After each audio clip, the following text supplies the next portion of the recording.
बाळ, फ्रीजमधून श्रीखंड काढ ना. आम्ही पूर्वी घरीच बनवायचो श्रीखंड. त्याची चवच वेगळी होती. आता काय सगळं रेडीमेड.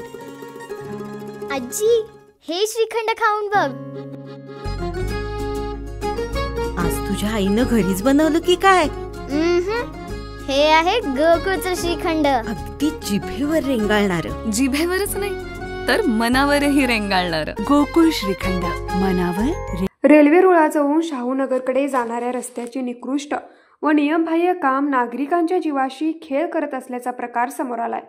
या प्रकारावर शिवसेना उद्धव बाळासाहेब ठाकरे गटाने बांधकाम विभागावर थेट हल्लाबोल करत अधिकारी सोयब पठाण यांचा समाचार घेतलाय. या रस्त्याचे उद्घाटन राजू शेट्टी यांच्या हस्ते 15 वर्षापूर्वी झाले असल्याचे शिवसेनेचे शहर प्रमुख धोंडीराम कोरवी यांनी सांगितले. गेल्या दशकापासून रस्ता उत्तम स्थितीत होता, मात्र नव्याने केलेल्या डागडुजीचे काम अवघ्या महिनाभरात उखडल्याने रस्त्यावर खडी सांडण अपघाताचे सत्र सुरू झालं आहे. स्थानिक शेतकरी वर्गातून तीव्र संताप व्यक्त होत असून हे काम पूर्णपणे गैरप्रकाराने तपासणी व गुणवत्ता नियंत्रणाशिवाय उरकण्यात आल्याचे स्पष्ट होत आहे.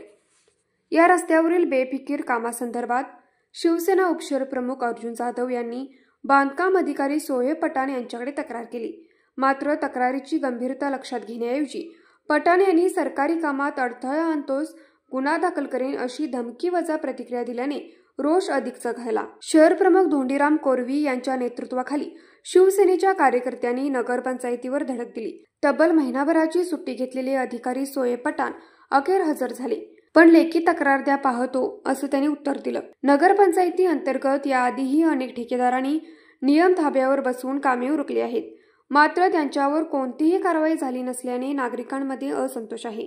बांधकाम अधिकारी सोयब पठाण आणि मुख्य अधिकारी विशाल पाटील यांच्यावर गंभीर आरोप सार्वजनिकरित्या होत असून त्यामुळे प्रशासनाची विश्वासार्हता धोक्यात आली आहे.